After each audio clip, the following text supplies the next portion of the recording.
اعوذ باللہ من الشیطان الرجیم، بسم اللہ الرحمن الرحیم۔ السلام علیکم تمام دوستوں، بہنوں، بھائیوں، آپ کو خوش آمدید کہتے ہیں۔ امید کرتے ہیں کہ آپ سب خیر و عافیت کے ساتھ ہوں گے۔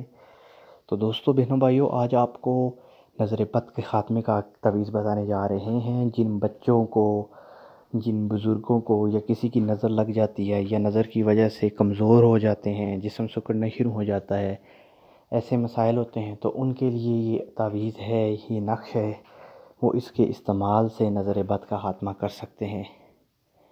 تو عمل بتانے سے پہلے، اگر یہ تعویذ بتانے سے پہلے آپ نے ہمارے چینل کو سبسکرائب نہیں کیا تو سبسکرائب کر لیں۔ آپ کو تعویذ کا مکمل طریقہ بتاتے ہیں۔ ہر قسم کی نظر بد کے خاتمے کے لیے یہ تعویذ نہایت ہی سریع التاثیر ہے، بہت ہی پر اثر ہے، اور یہ کئی مرتبہ آزمایا جا چکا ہے، اور جب بھی آزمایا ہے اللہ کے کرم سے اس تعویذ نے اپنا اثر دکھایا ہے۔ تو دوستو، بہنوں، بھائیوں، آپ نے اس نقش کو لکھنا ہے، ٹھیک ہے؟ آپ نے اس کو زعفران سے لکھنا ہے، اور عروج ماہ میں جب مہینہ آخری دنوں میں ہو، ٹھیک ہے، اسلامک مہینہ، تو وہ اس کے آخری دنوں میں آپ نے اس نقش کو اپنے پہنے ہوئے کپڑے پر، یا جس بندے کو نظر ہے اس کے پہنے ہوئے کپڑے پر لکھنا ہے، ٹھیک ہے؟ یہ جو دو تعویذ ہیں، ایک آپ نے جو سب سے اوپر ہے، یہ آپ نے اس کے فرنٹ سائڈ پر لکھنا ہے، ایک طرف لکھنا ہے پہنے ہوئے کپڑے پر۔ اگر آپ کے پاس زعفران نہیں ہے تو کالے پوائنٹر سے لکھ لیں یا کالے مارکر سے لکھ لیں، ٹھیک ہے؟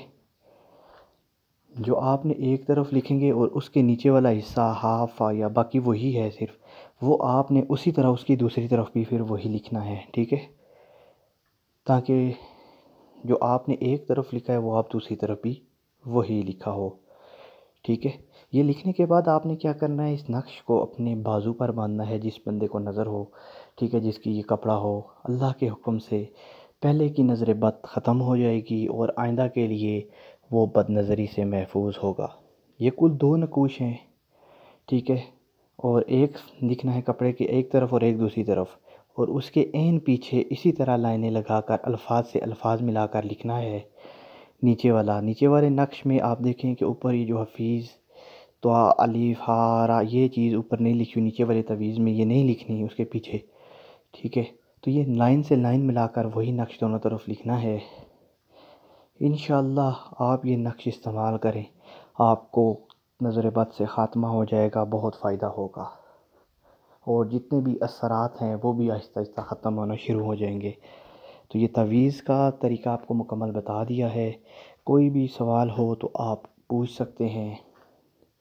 یہ آپ نے مہینے کے آخری دنوں میں لکھنا ہے، عروج ماہ میں۔ عروج ماہ اسلامک مہینے کی بات کر رہا ہوں، جنوری فروری کی بات نہیں کر رہا۔ تو یہ آپ نے لکھنا ہے، اس کا وقت کوئی خاص نہیں ہے، ٹھیک ہے؟ آپ یہ لکھیں، انشاءاللہ آپ کو بہت زیادہ فائدہ ہوگا اور نظر بد سے محفوظ رہیں گے۔ اجازت دیجیے، اللہ حافظ۔